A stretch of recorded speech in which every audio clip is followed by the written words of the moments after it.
4 kilo tabur dulu. Bila dah sampai 45 hari nanti dah kena hujan, dia dah mula turun-turun tu, tinggal reserve sikit, kita tambah lagi 2 kilo. Kalau nak, itu saya beritahu. Assalamualaikum warahmatullahi wabarakatuh. Kita nak melihat sedikitlah berkenaan dengan tanaman sawit jiran sebelah ya. Kita cuma nak kongsi pengalaman macam mana kita nak jaga sawit yang dah usianya ni hampir 20 tahun ini. Rasanya 20 tahun usia ni tu. Tengok ya, buah dia pun tak berapa, pokok dia tak begitu subur. Sebab apa? Nutrien tak cukup, makanan tak cukup, dia nak hidup tapi tak ada sumber unsur-unsur makanan yang dia perlukan. Sepatutnya dibagi makanannya. Kalau nak bagi makanan ni, kalau baja butirannya, contohlah ya, kita nak letaknya 4 kilo mula-mula sekali. Ini kena 4 kilo. Baja kalau boleh yang ini 12, 17, 2 kalau butiran lah. Okey, 4 kilo tabur di sekitar ni.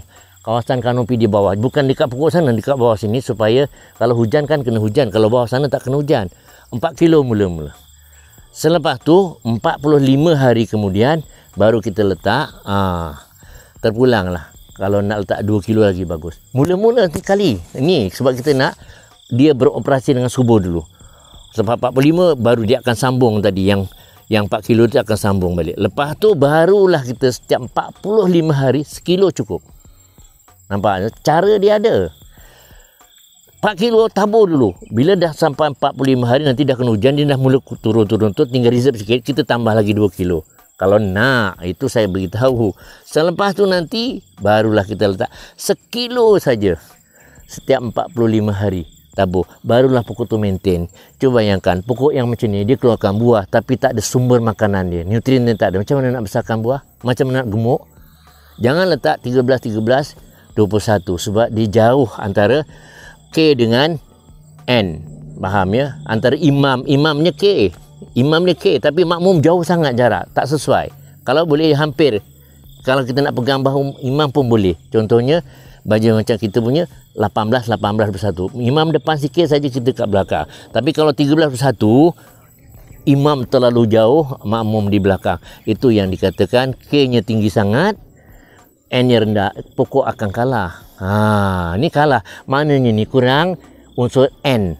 Kurang unsur N. Tapi apa kalau kita nak letak N saja, nanti tak ada buah, cuma subur. Letak terus 12, 17. Kalau baja Hana ni 18, 21 dah cun. Dia punya gandingan antar imam dan makmum tadi tak jauh. 18 dia punya makmum dengan dia punya akar 88, 21. Itu yang memang hijau pun hijau, buah akan membesar. Spray kalau ni kalau yang baja tu pun masa ni boleh mampu lagi kita pakai bateri ataupun pakai pump petrol yang gunakan nozzle macam jet. Dia boleh pergi 30 kaki. Tembak saja ujung, kena dia punya pelepah dia, sebab dia akan jatuh, celah-celah pelepah semua jadi baja. Kalau malas, bawah ni dah kita racun, tembak saja dekat pangkal. Kalau tanah tinggi, pangkal dekat dia punya akar tu, pangkal baru. Sebab itu sajalah. Sebab dia beza dengan baja bukan foliar. Foliar dia dekat luar sebab dia nakkan air untuk melarutkan. Yang itu dah cair, dia akan terus ke tisu dia, terus jadi baja. Tu ya, kena tahu, benar-benar kena tahu. Sebab manusia pun kalau rajin sangat kuat kerja, dia makan apa pun tak jadi masalah. Tak jadi gemuk, tak ada apa. Kita makan tapi kita nyangkul kuat. Pukul 10 makan lagi. Pukul 12 makan lagi. Menyangkul parit. Tapi kalau kita tak makan, mampu tak buat kerja? Tak mampu. Macam tu juga pokok. Boleh dia berbuah, boleh dia keluar semua, tapi syarat ada nutrien dia. Makanan dia ada. Sumber minuman dia ada. Gitulah. Sebenarnya yang kita nak terangkan lah. Bukan saya ni pandai sangat, tapi alhamdulillah lah, sedikit-sedikit kita berkongsi lah pengalaman dan ilmu ya. Mudah-mudahan benda ni bermanfaat ya. Yang kata sawit dia tak berbuah gini, sebenarnya dia ni kalau dengar suara pokok tu, dia nakkan makanan, baja, tapi kita tak dengar, tak faham. Yang faham bila kita baca pokok dia, daunnya, ni kekurangan, ni kurang ni, ni kurang ni. Kalau kita dia pun terima kasih, dia akan cantiklah tumbuh dia. Gitu ya. Pokok yang kecil. Ini pokok kecil, saya terus terang. Yang ini terus bagi Kalau baja butiran cari yang 16 16 16 atau 18 18. Kalau baja kita 20 20 20. Terus tembak pucuk dia terus. Macam ada masalah tak pokok ini? Ni masalah ni cukup tak cukup baja. Nampak dia punya daunnya kecil-kecil kuning. Ini tak cukup baja. Baja yang seimbang yang ni, jangan letak baja buah. Okey, ini sepatutnya usia macam ni, ini dah sampai 2 tahun dah keluar tapi dah tak cukup makanan, dia tak boleh jadi. Ni. Kalau pakai baja yang 20-20, tembak saja dekat umbut dia, insya-Allah dia akan kembang. Wah, cantik ya. Banding yang sana. Sini dia naik. Di sini naik pasal dia cukup sebab antara kawasan dengan kawasan dia berbeza. Tanah di sini mungkin nutrien tak berapa cukup, yang sini cukup. Jadi dia nampak yang ini cukup baja. Mungkin bekas yang lama tak ada, ni tanam dah lama, dia dapat makan. Tapi ini pun perlukan tindakan baja. Kan berbeza tengok. Bila dia cukup nutrien, cukup ni. Beza. Ni pun tak cukup. Tengok. Dia punya dahan lain. Ni tengok daunnya cukup. Nampak? Ini dah masuk zon 2 tahun setengah. Macam dah tahu? 2 tahun. 2 tahun setengah kita tengok dia punya bentuk pokok dah agak nampak.